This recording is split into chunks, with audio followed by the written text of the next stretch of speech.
as a filmmaker making work for the theatrical space and, theaters, it's a 2-3 year process. And, you're kind of putting all the eggs in that basket.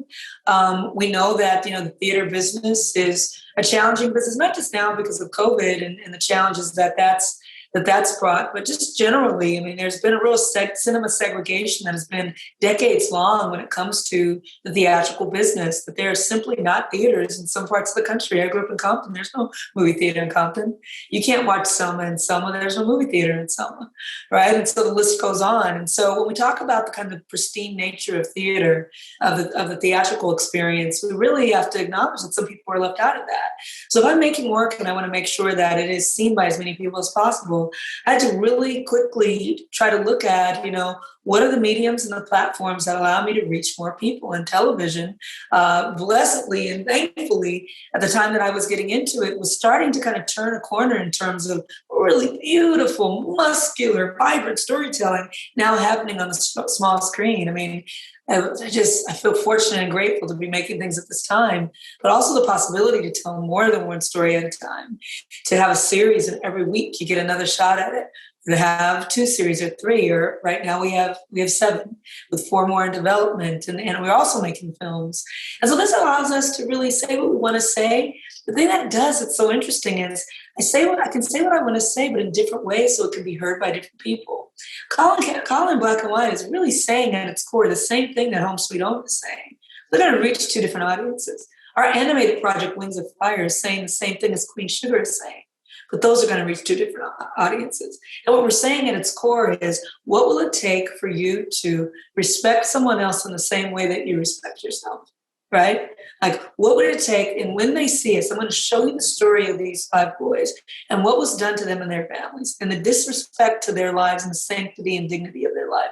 What will it take for you to see them as full human beings and treat them as such and others like them as such? Same with Colin, same with Home Sweet Home, same with Naomi, same with Queen Sugar, same with all of that's the core of what we're trying to say.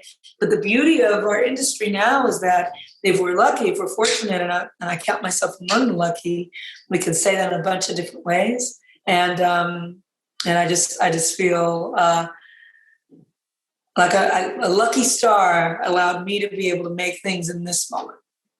You talk about the you use the word lucky, and obviously you're someone who has an extraordinary work ethic. You're an extraordinary storyteller, an entrepreneur in so many ways as well.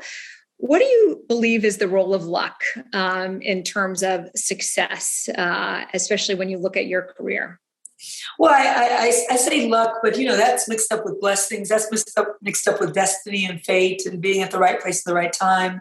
I think to think about what I am experiencing in my career as anything other than luck, writ large, with all of those other pieces attached to it, is to assume that I'm the first one who could have ever done this. Not true by a long shot. I'm the first one, and all these firsts that I have are bittersweet, because it means you ignored people who could have done it before. But at this time, I happen to be here. I think that's pretty lucky. Now, am I seizing that moment and going through the door with gusto and working really hard to make sure that I create luck for other people? Yes. But ultimately, luck, whatever that means to you, does play a part, especially when it comes to women and people of color and people who've been marginalized and left on the outside. Because certainly I can name you dozens and dozens and dozens and dozens of people who could have occupied the same space before me, but it happens when I'm here. And so my charge is to acknowledge those people who came before, try to take care of those people who came before, and to try to make sure that there are more. So that luck is not a factor, but this is the norm. It's normalized to have all kinds of people telling stories and running businesses and distributing films and making films and telling stories. And so we can get past issues of representation and get to issues of relationship, being in relationship with each other, not just recognizing, oh, that person should be here, but I know them, I understand them, and now we can go further. That might not happen in our lifetimes, but like we say, we do the work now so that other folks can enjoy it in the future.